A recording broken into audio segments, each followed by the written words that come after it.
Ahora, comencemos. Arturo Flores había aprendido hace mucho tiempo que el silencio podía ser más ensordecedor que los gritos. Había pasado 12 años como periodista de investigación antes de pasarse al cine documental. Y en ese tiempo, se había convertido en un experto en leer los momentos de silencio, las pausas entre las palabras, las miradas que la gente creía que nadie notaba, los secretos ocultos a plena vista. Pero nada lo había preparado para el silencio en su propio matrimonio. Tenemos que ir, Arturo. Laura estaba en el marco de la puerta de su habitación, con los brazos cruzados en esa postura defensiva que él había aprendido a reconocer en los últimos 3 años. Es la cena de acción de gracias. Son mis padres. Arturo levantó la vista de su laptop, donde había estado revisando material para su último proyecto, un documental sobre el abuso institucional en programas para jóvenes. La ironía no le pasaba desapercibida. Tu padre le dijo, gordita, a Maya en la cena del año pasado. La niña no comió bien durante una semana. Estaba bromeando, pero la voz de Laura carecía de convicción. Tiene 10 años, Arturo. Mi madre ya puso un lugar en la mesa para nosotros. Si no vamos, ella. ¿Ella qué? Arturo se puso de pie y cerró su laptop. ¿Se decepcionará? ¿Hará comentarios pasivo-agresivos durante los próximos 6 meses? Suavizó su tono y le tomó la mano. Tus padres tienen el don de hacerte sentir culpable por ponerles límites. Laura se apartó. No lo entiendes. Tú creciste con padres normales que realmente se querían. Mi familia es complicada. Los padres de Arturo habían muerto en un accidente automovilístico cuando él tenía 25 años, dejándole nada más que buenos recuerdos y un profundo aprecio por el amor genuino. La familia Cárdenas era su polo opuesto en todos los sentidos, adinerados donde su familia había sido de clase media, fríos donde la suya había sido cálida, y falsos donde la suya había sido auténtica. Norberto Cárdenas había forjado su fortuna en bienes raíces comerciales, construyendo plazas y centros comerciales en 3 estados de la República. Llevaba su éxito como una armadura, recordando constantemente a todos la dependencia que tenían de su generosidad. Gloria, su esposa durante 38 años, había perfeccionado el arte de mirar hacia otro lado, su sonrisa estaba pintada de forma tan permanente como su maquillaje. Papi, no quiero ir. Esteban, de 7 años, apareció en la puerta, con su pijama de Spider-Man colgando holgada en su pequeño cuerpo. El abuelo es malo. Arturo se arrodilló y abrazó a su hijo. ¿Qué hizo el abuelo, campeón?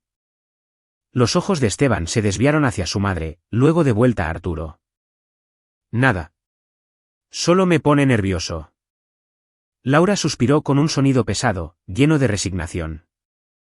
Ya ves, hasta los niños saben que no podemos faltar. Vamos, Arturo. Es solo una cena. Unas cuantas horas, y luego podremos irnos y tener nuestro propio fin de semana en casa mañana. Arturo estudió el rostro de su esposa. Vio el agotamiento ahí, el peso de toda una vida lidiando con los cambios de humor de su padre y la negación de su madre.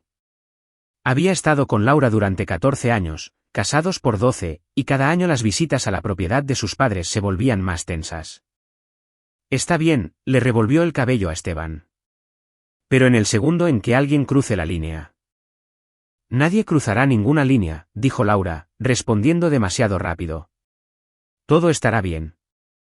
3 horas después, Arturo condujo su camioneta a través de las pesadas puertas de hierro de la propiedad de los Cárdenas, una enorme mansión de estilo colonial en el suburbio más rico de San Pedro Garza García. El BMW del hermano de Laura, Felipe, ya estaba estacionado en la entrada circular junto con el Mercedes de su esposa, Silvia. Tío Felipe. Maya corrió hacia adelante, con sus rizos oscuros rebotando. A sus 10 años, todavía poseía el entusiasmo sin complejos que Esteban ya estaba perdiendo. Felipe la levantó, haciéndola girar en un gesto ensayado que parecía afectuoso pero que a Arturo le resultaba vacío. Aquí está mi sobrina favorita. Has crecido otros 10 centímetros. Soy tu única sobrina, rió Maya. Felipe Cárdenas era todo lo que su padre quería. Ambicioso, despiadado en los negocios y dispuesto a sacrificar cualquier cosa por el éxito. A sus 42 años, dirigía la división norte de bienes raíces Cárdenas, expandiendo el imperio mientras su padre mantenía el control de las propiedades históricas. Su esposa Silvia enseñaba historia del arte en el TEC de Monterrey, un dato que Gloria mencionaba en cada oportunidad como prueba de la sofisticación cultural de la familia. Norberto apareció en lo alto de los escalones de la entrada, con un vaso de cristal con whisky ya en la mano a pesar de ser solo las 3 de la tarde. A sus 71 años, seguía siendo imponente, de gran estatura, con el cabello plateado peinado hacia atrás y un rostro que se había endurecido con la edad, como piedra erosionada por años de crueldad en lugar de amabilidad. «Ya era hora», gritó desde arriba. «Pensé que tal vez se habían perdido». «Oh, es cierto. No pueden permitirse un buen sistema de navegación GPS». Arturo sintió que Laura se tensaba a su lado. Vivían cómodamente gracias a su trabajo en documentales y al empleo de ella como enfermera pediatra. Pero para Norberto, cualquier cosa menor a una riqueza excesiva era pobreza. «Buenas tardes, Norberto», Arturo mantuvo un tono de voz neutral. Los años de entrevistar a sujetos difíciles le servían de mucho. «Para ti soy el señor Cárdenas», Norberto bajó los escalones. Sus movimientos aún eran poderosos a pesar de su edad. «O mejor aún, señor. ¿Sabes? Felipe me llama señor». «Felipe también te llama papá», respondió Arturo con serenidad. «Como no soy tu hijo, me quedaré con Norberto». Una vena palpitó en la sien de Norberto, pero Gloria apareció en la puerta en ese momento, una intervención perfectamente calculada tras décadas de práctica. «Pasen, pasen. La cena está casi lista». «Laura, cariño, te ves muy delgada. ¿Estás comiendo lo suficiente?» La casa olía a pino y a velas costosas. Cada superficie estaba decorada con un tipo de exhibición otoñal y festiva que requería diseñadores profesionales. Un enorme arreglo dominaba el vestíbulo. Sus adornos eran antigüedades cuidadosamente seleccionadas en lugar de los tesoros hechos a mano que llenaban los recuerdos de la infancia de Arturo. En la sala de estar formal, Arturo vio a Maya acercarse a Silvia, quien le mostraba fotos en su celular de un viaje reciente a Florencia. Esteban se quedó pegado a Arturo, agarrando la mano de su padre. «¿Les ofrezco algo de beber, muchachos?» Felipe apareció con una cerveza para Arturo y un juguito para Esteban. «Papá está sirviendo su whisky especial esta noche. Un Macallan de 25 años, probablemente cuesta más que su hipoteca mensual». «Probablemente», asintió Arturo, negándose a morder el anzuelo. Norberto se acomodó en su sillón de cuero como un rey en su trono, examinando sus dominios. «Felipe, cuéntale a Arturo sobre el trato de la Plaza Hernández. Muéstrale cómo se ve el verdadero éxito». Mientras Felipe se lanzaba a contar una historia fanfarrona sobre cómo había adquirido una propiedad en problemas por unos cuantos centavos sobre el peso, desplazando a 50 pequeños negocios en el proceso, Arturo notó que Gloria observaba a Esteban con una expresión extraña. Algo entre preocupación y cálculo. «Esteban, cariño, ¿ayudarías a la abuela en la cocina?» Le tendió la mano. Esteban miró a Arturo, quien asintió. «Ve, campeón».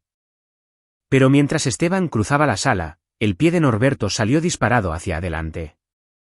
Esteban tropezó y se apoyó en la mesa de centro para no caer de cara. Los adultos fingieron no darse cuenta, todos excepto Arturo y Maya, que había estado observando desde el otro lado de la habitación. «Cuidado, muchacho», dijo Norberto, con voz afilada. «Torpe, igual que tu padre». Arturo hizo el ademán de levantarse, pero la mano de Laura en su brazo lo detuvo. «No lo hagas», susurró ella. «Por favor», solo se tropezó. «Acaba de meterle el pie a nuestro hijo». Fue a propósito. Pero Arturo había visto el rostro de Norberto en esa fracción de segundo antes de que Esteban tropezara, la crueldad deliberada, la satisfacción. Había pasado años entrevistando a abusadores para sus documentales y había aprendido a reconocer los patrones. Norberto Cárdenas no era solo un suegro difícil. Era algo mucho más oscuro. Se anunció la cena y pasaron al comedor formal, donde una mesa con capacidad para 20 personas estaba preparada para 8. Norberto ocupó su lugar en la cabecera, Gloria en el otro extremo, con Felipe y Silvia de un lado, y la familia de Arturo del otro. La comida comenzó con el teatro habitual, Norberto criticando el vino que Felipe había traído, Gloria agobiando a todos con la comida, y Silvia manteniendo una conversación cortés sobre trivialidades. Maya hablaba con entusiasmo sobre la obra escolar que tendría en Navidad, mientras Esteban jugaba con su comida, apenas sin probarla. Entonces, Norberto centró su atención en Arturo. ¿Sigues haciendo esas peliculitas tuyas? ¿Cuándo vas a conseguir un trabajo de verdad? Acabo de terminar un documental que fue comprado por Netflix, respondió Arturo. Sale en marzo. Netflix, bufó Norberto. Todo el mundo y su perro tienen algo en Netflix. ¿De qué trata? ¿Más de tu agenda progre para defensores de causas perdidas? Trata sobre el abuso en los centros de detención juvenil.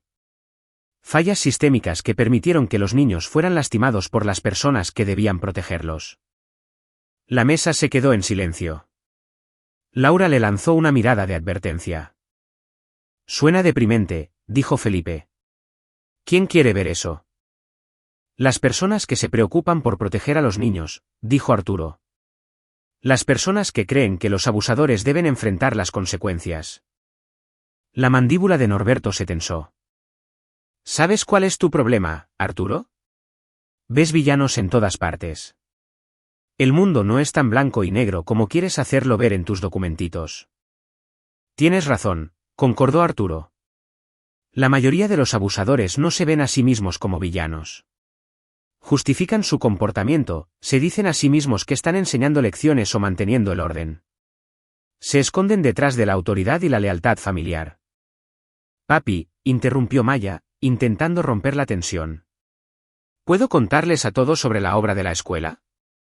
Pero Norberto no había terminado. Te crees muy inteligente con tus cámaras y tus preguntitas. Pero no sabes nada sobre construir algo real, sobre crear un legado. Eres un parásito que vive de las historias de otras personas. Norberto, por favor, dijo Gloria suavemente. Es una cena familiar. Arturo estaba a punto de responder cuando Esteban intentó alcanzar su vaso de agua. Su pequeña mano temblaba por los nervios, o por la presencia opresiva de Norberto, Arturo no sabía decirlo. El vaso se volcó y el agua se esparció por el mantel blanco formando una mancha oscura. La habitación se congeló. La silla de Norberto rechinó hacia atrás con un sonido parecido al de un disparo. Rodeó la mesa en 3 zancadas y su mano se cerró sobre el delgado brazo de Esteban con una fuerza brutal. Pequeño inútil. Arturo ya se estaba moviendo, pero no lo suficientemente rápido. Norberto torció el brazo de Esteban y Arturo escuchó un crujido, como el de una rama verde al romperse. El grito de Esteban fue interrumpido por un golpe de la palma abierta de Norberto que cruzó su rostro, la bofetada resonó en el comedor silencioso. Eso es por derramar el agua. Todos los demás siguieron pasándose los platos de comida. Laura intentó servirse puré con las manos temblorosas. Felipe rellenó su copa de vino. Silvia miraba fijamente su plato. Gloria secaba el agua con su servilleta, con movimientos mecánicos, mientras Esteban lloraba en silencio, con las lágrimas corriendo por su mejilla enrojecida, acunando su brazo roto. A Arturo se le nubló la vista, una rabia como nunca antes había sentido lo recorrió por completo. Estaba a medio levantar de su silla cuando Maya se puso de pie. Abuelo, dijo ella, con una voz tan clara y fría que hizo que todos los adultos en la mesa se giraran a mirarla. ¿Debería mostrarles lo que hiciste anoche cuando fuiste a nuestra casa? La habitación se quedó en un silencio sepulcral. El rostro de Norberto perdió todo color y luego se puso de un rojo oscuro. Maya, siéntate. ¿Debería decirles dónde pusiste tus manos? ¿Qué me dijiste que tenía que mantener en secreto? Maya. La voz de Gloria restalló como un látigo. Es suficiente. Pero los ojos de Maya estaban fijos en su abuela, firmes y acusadores. Tú lo sabías, ¿verdad, abuela? Tú estabas ahí. Lo viste entrar a mi cuarto.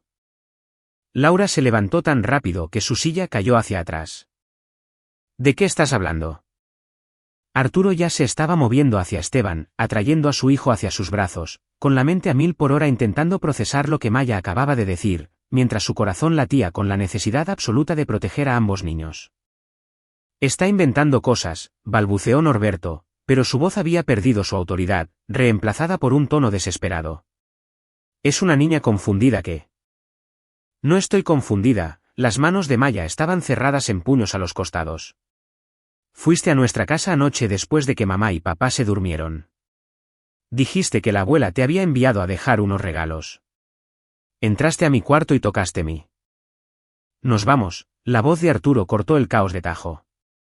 Estaba de pie con Esteban en brazos, apenas sintiendo el peso de su hijo. Laura, busca las llaves de la camioneta. Ahora. Laura se había quedado congelada, mirando entre su hija y su padre. Su rostro era una máscara de horror e incredulidad que luchaba contra una negación desesperada. Laura, dijo él, ahora. Felipe había palidecido. A Silvia le corrían las lágrimas por la cara. Gloria estaba sentada como una estatua, y su compostura cuidadosamente mantenida finalmente se había resquebrajado para revelar algo sumamente frío y cómplice por debajo. No pueden simplemente irse a mitad de la cena, fanfarroneó Norberto, pero retrocedió contra la pared. Su dominio se había evaporado. Esta es mi casa. No permitiré que se me acuse de... Tu casa. La voz de Arturo era de una calma mortal mientras miraba al hombre que acababa de romperle el brazo a su hijo, y que aparentemente le había hecho algo indescriptible a su hija. Ya veremos cuánto dura eso. Arturo estaba en la puerta. Maya se apretaba contra su costado y Esteban seguía en sus brazos cuando Laura finalmente reaccionó. Tomó su bolsa con manos temblorosas, sin mirar a nadie a los ojos. Laura, si sales por esa puerta. Empezó Norberto. Cállate, papá, la voz de Laura se quebró. Solo cállate. En el auto, Arturo conducía con una mano y con la otra revisaba el brazo de Esteban con el mayor cuidado posible mientras navegaba por las oscuras calles. Maya estaba sentada en el asiento trasero, su valiente entereza finalmente se rompió mientras los sollozos sacudían su pequeño cuerpo. Lo siento, papi. Siento no habértelo dicho antes. Él dijo que la abuela se pondría triste si lo contaba, y que mamá se enojaría, y. No tienes de qué disculparte, dijo Arturo, con la voz ahogada por la emoción. De nada. ¿Me oyes, corazón? Nada de esto es culpa tuya.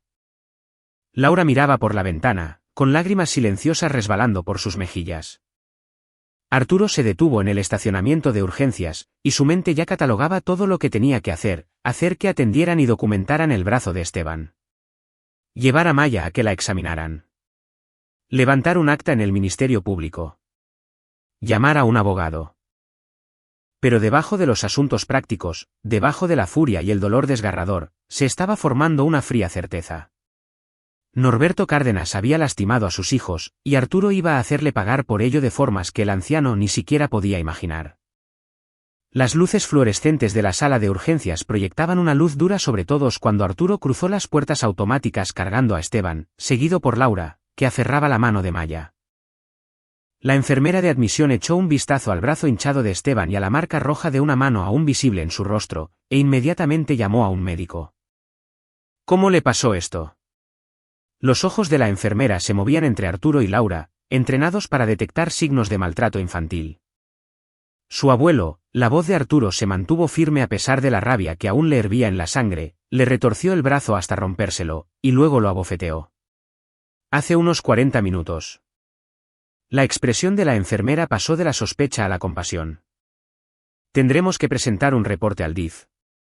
Es obligatorio en casos de sospecha de abuso infantil. Yo mismo levantaré una denuncia ante las autoridades tan pronto como mi hijo sea atendido, dijo Arturo. Pero hay algo más. Miró a Maya, que estaba apretada contra el costado de Laura. Su valentía había sido reemplazada por el miedo vulnerable de una niña traumatizada. Mi hija necesita que la revisen. Su abuelo, anoche. Arturo no pudo terminar la oración. La enfermera entendió de inmediato. Llamaré a la doctora Herrera. Se especializa en casos de agresión pediátrica. La profesionalidad de la enfermera no pudo ocultar del todo el coraje en sus ojos. Hicieron lo correcto al traerlos. Las siguientes 3 horas pasaron en un torbellino de médicos, radiografías, preguntas amables y documentación. El brazo de Esteban estaba fracturado, una ruptura limpia que sanaría, les aseguró el médico, pero requeriría un yeso durante 6 semanas. La bofetada le había dejado moretones en la mandíbula, los médicos le tomaron fotografías desde múltiples ángulos para usarlas como evidencia. El examen de Maya fue más complicado. La doctora Herrera, una mujer de unos 50 años con ojos amables y manos delicadas, explicó que había encontrado evidencia de contacto inapropiado, pero sin signos de penetración. Tomó muestras, fotografías y documentó todo con la minuciosidad de alguien que ya había testificado en los tribunales. Su hija fue muy valiente, les dijo la doctora Herrera a Arturo y Laura en el pasillo mientras Maya se vestía. Dio un relato claro y consistente. Anoche, alrededor de las 11 de la noche, un hombre al que identifica como su abuelo entró a su recámara. La tocó de forma inapropiada por encima de la ropa, le dijo que era su secreto especial y que su abuela sabía que él estaba allí dejando regalos, así que todo estaba bien. Laura soltó un quejido, como si le hubieran dado un puñetazo en el estómago. Arturo la atrajo hacia sí, sintiendo que todo el cuerpo de su esposa temblaba. Con base en el testimonio de Maya y en lo que encontré en la revisión, creo que este pudo haber sido un primer incidente o una primera escalada de la situación. A veces, los abusadores prueban los límites antes de ir más allá. La voz de la doctora Herrera era clínica pero compasiva. La buena noticia es que lo detuvieron a tiempo. La mala noticia es que la gente que hace esto, rara vez actúa por un impulso aislado. «¿Usted cree que ha hecho esto antes?», dijo Arturo.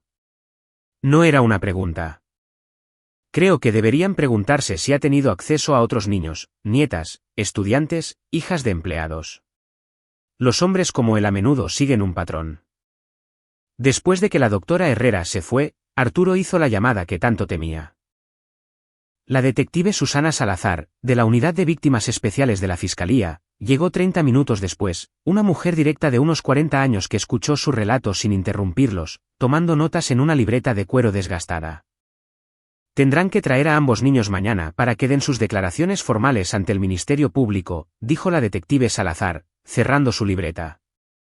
Voy a conseguir una orden de cateo y aprehensión para Norberto Cárdenas esta misma noche. La ejecutaremos a primera hora de la mañana, revisaremos su casa y su oficina en busca de cualquier evidencia, computadoras, teléfonos, fotografías. Si ha hecho esto antes, podría haber un rastro. ¿Qué hay de su esposa? La voz de Laura sonaba vacía. Maya dijo que ella sabía que él estaba allí. ¿Ella? Ella se lo permitió. También interrogaremos a Gloria Cárdenas. Si facilitó o encubrió este abuso, ella también enfrentará cargos. La expresión de la detective Salazar se suavizó un poco. Señora Flores, sé que se trata de su familia. Sé que es difícil, pero sus hijos son la prioridad ahora. Laura asintió, con las lágrimas corriendo otra vez por su rostro. Pasaba de la medianoche cuando por fin llegaron a casa. Arturo cargó a Esteban, que se había quedado dormido sobre su hombro, mientras Laura guiaba a una agotada Maya hacia el interior. Acostaron a ambos niños en la recámara principal, negándose a perderlos de vista. En la cocina, Laura finalmente se derrumbó por completo. Arturo la abrazó mientras sollozaba, todo su cuerpo temblaba por la fuerza del dolor. Dolor por la pérdida de la inocencia de sus hijos. Por la ilusión de la familia a la que se había aferrado durante tanto tiempo. Por el padre que había querido creer que existía debajo de aquella crueldad. Debía haberlo sabido, repetía sin cesar. Debía haberme dado cuenta. Era tu padre, Laura. Querías creer lo mejor de él. Él lastimó a nuestros bebés, Arturo.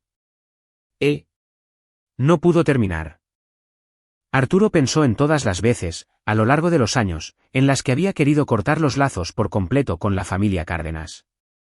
Todas las veces que Laura le había pedido que les diera otra oportunidad, que entendiera que solo eran a la antigua, que tenían su forma de ser.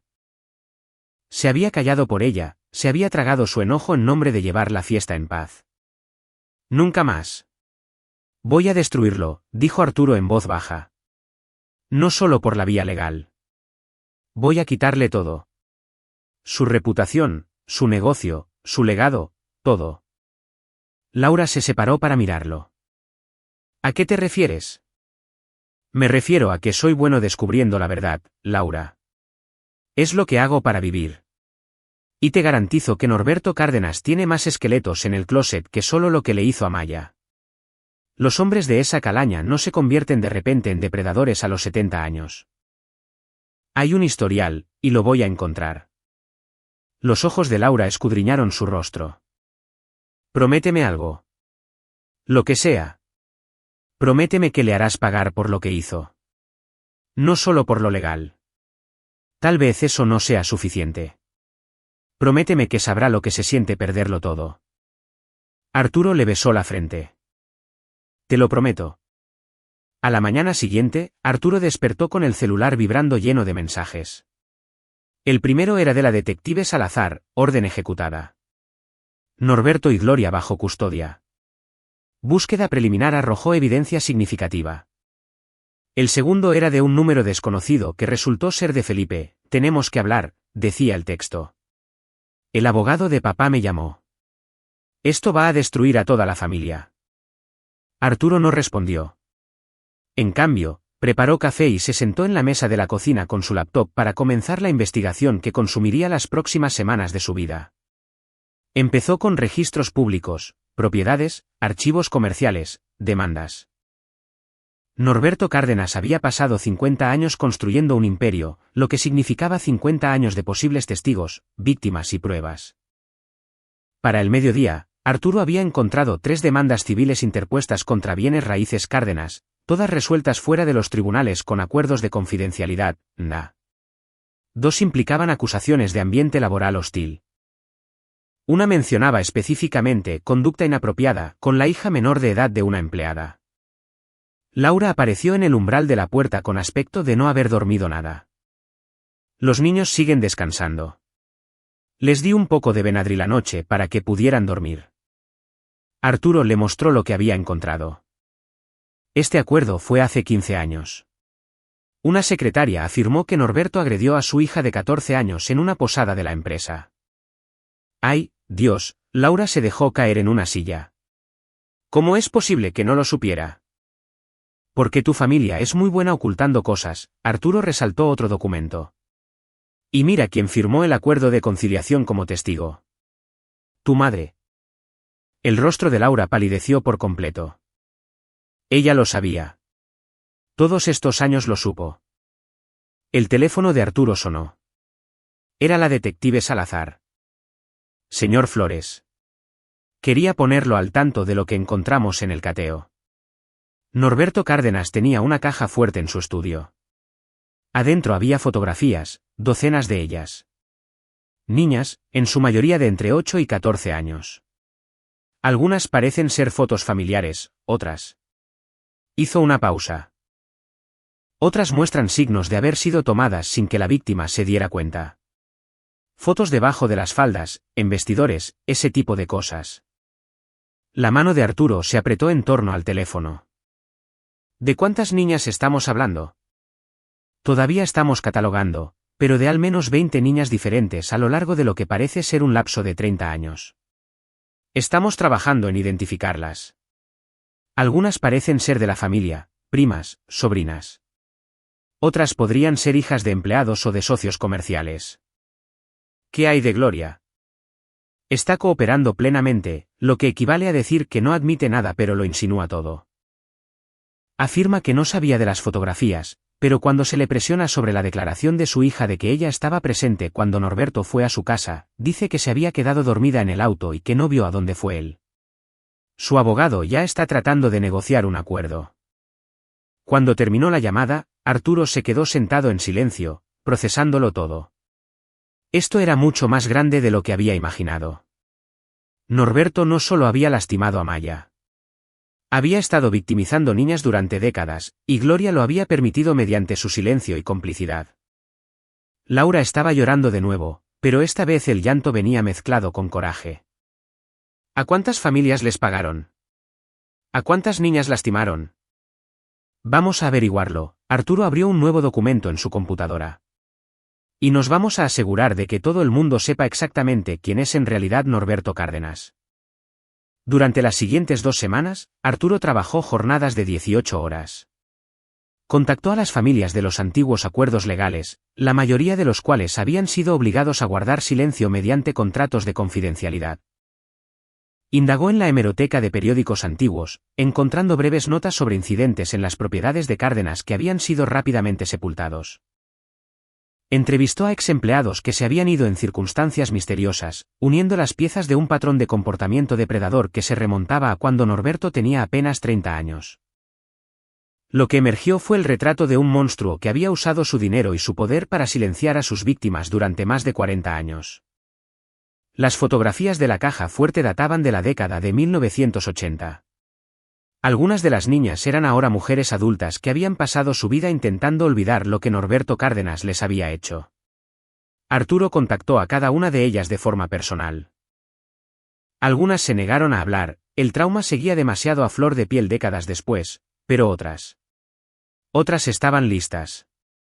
Habían estado esperando a que alguien hiciera las preguntas correctas, a que alguien les creyera, a tener una plataforma.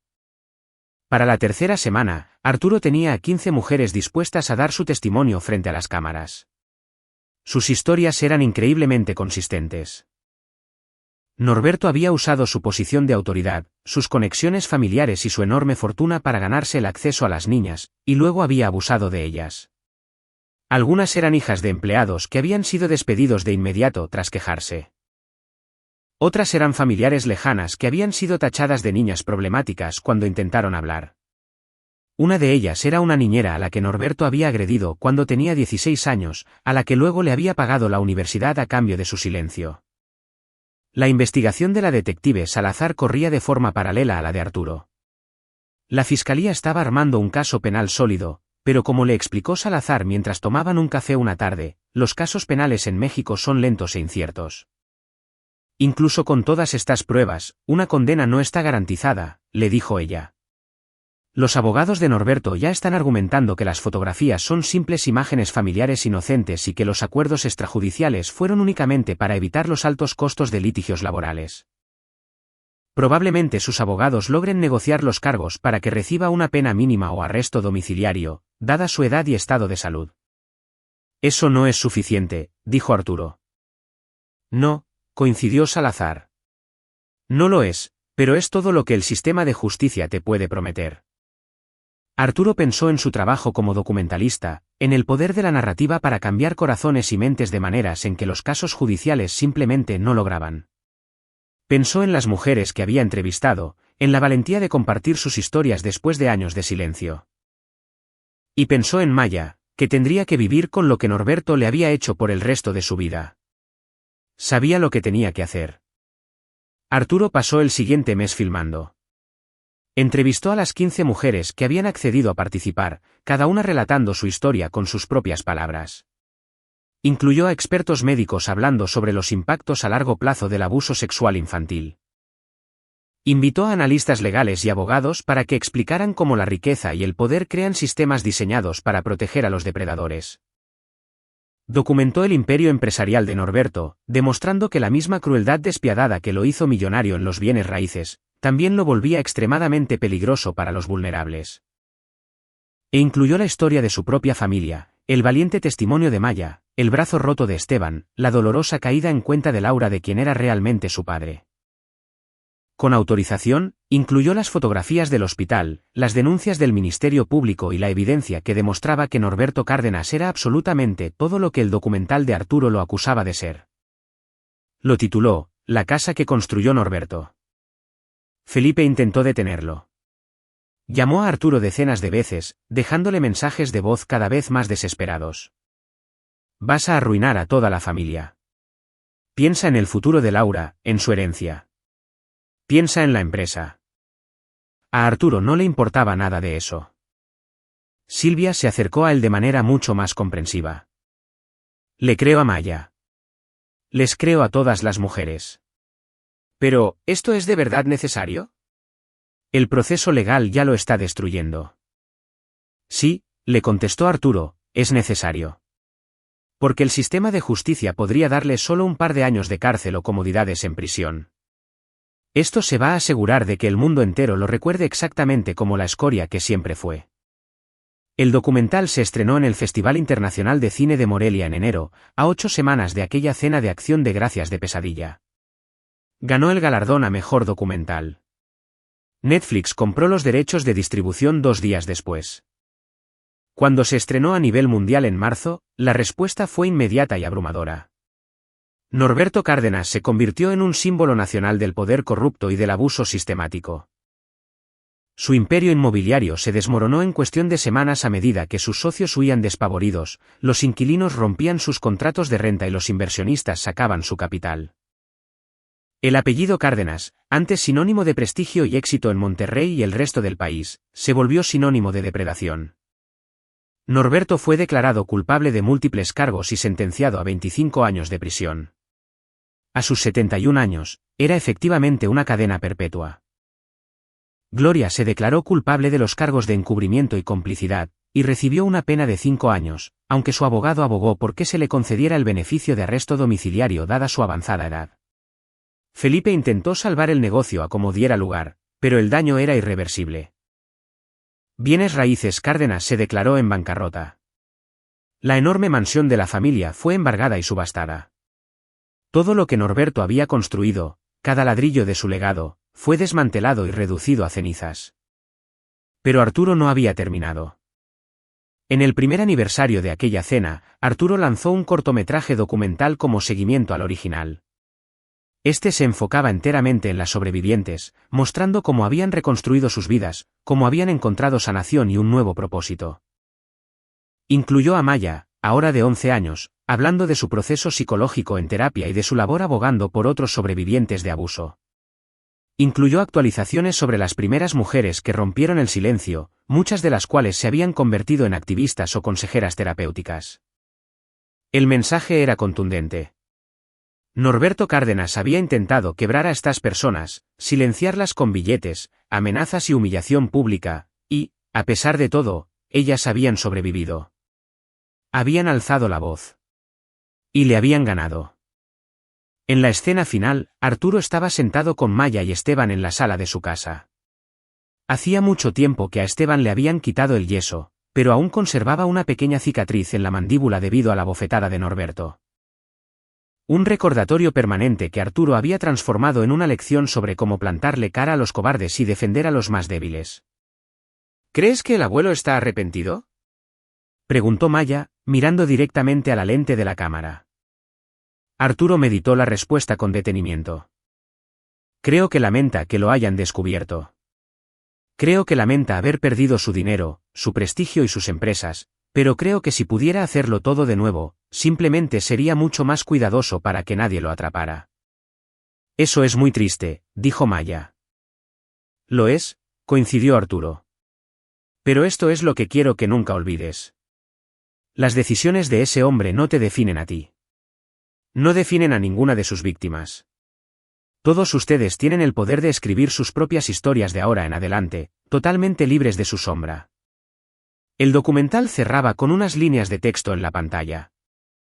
Norberto Cárdenas murió en prisión el 15 de noviembre, a la edad de 72 años. Su patrimonio fue liquidado en su totalidad y las ganancias se distribuyeron como indemnización entre sus víctimas. Gloria Cárdenas fue puesta en libertad condicional después de cumplir 18 meses de su condena. Vive sola y no tiene contacto de ningún tipo con sus familiares sobrevivientes. Felipe Cárdenas abandonó la industria inmobiliaria y ahora trabaja de manera independiente como consultor. Se negó a participar en este proyecto. Laura estaba sentada al lado de Arturo en la segunda premiere del documental, sosteniendo su mano con firmeza. Su matrimonio había sido puesto a prueba por todo lo que había pasado, la inmensa culpa de ella por no haberse dado cuenta antes, su proceso de duelo por perder a su familia, el profundo estrés de sacar adelante a 2 niños traumatizados apoyándolos en su recuperación. Pero habían salido victoriosos. Se habían vuelto más unidos tras enfrentar la oscuridad juntos. Nunca te di las gracias, le dijo Laura en voz baja mientras los créditos subían por la pantalla. ¿Por qué? Por ser la clase de padre que daría la vida por proteger a sus hijos. El tipo de esposo que pelea con uñas y dientes por su familia. El tipo de hombre que se asegura de que los monstruos paguen por lo que hicieron. Ella se giró para mirarlo a los ojos. Se suponía que mi padre era ese tipo de hombre. Pero tú me demostraste cómo se ve realmente alguien así. Arturo le dio un tierno beso en la frente. Nuestros hijos van a crecer sabiendo que cuando alguien los lastime, no se deben quedar callados. No van a proteger a su agresor. Van a defenderse con todo lo que tienen. Más tarde esa noche, después de la alfombra roja, las felicitaciones y las rondas de entrevistas, Arturo se sentó en el estudio de su casa revisando material para su próximo documental. Su celular vibró con un mensaje de WhatsApp de la detective Salazar. Para tu información, 2 mujeres más se presentaron hoy en la fiscalía inspiradas por tu documental. Ambas van a interponer demandas civiles contra el fideicomiso de la familia. Tu trabajo sigue marcando la diferencia. Arturo sonrió. Norberto Cárdenas se había pasado la vida erigiendo monumentos a su propio ego, enormes edificios comerciales, corporativos, un legado que, según él, lo haría inmortal. En cambio, su verdadero legado fue la enorme valentía de todas aquellas personas a las que intentó destruir, la implacable justicia que finalmente lo alcanzó, y los niños que ahora crecerían en un país dispuesto a creerles cuando alzaran la voz. En la recámara al final del pasillo, Maya estaba leyendo antes de dormir. Su lámpara de noche emitía un resplandor cálido. Esteban ya estaba profundamente dormido, su brazo había sanado a la perfección y las pesadillas eran cada vez menos frecuentes gracias a la terapia que lo ayudaba a procesar el trauma. Ambos cargarían con cicatrices por lo que Norberto les había hecho. Pero también llevarían consigo la certeza inquebrantable de que su padre había movido cielo, mar y tierra para protegerlos, para conseguirles justicia, y para asegurarse de que el hombre que los lastimó pagara el precio de sus acciones.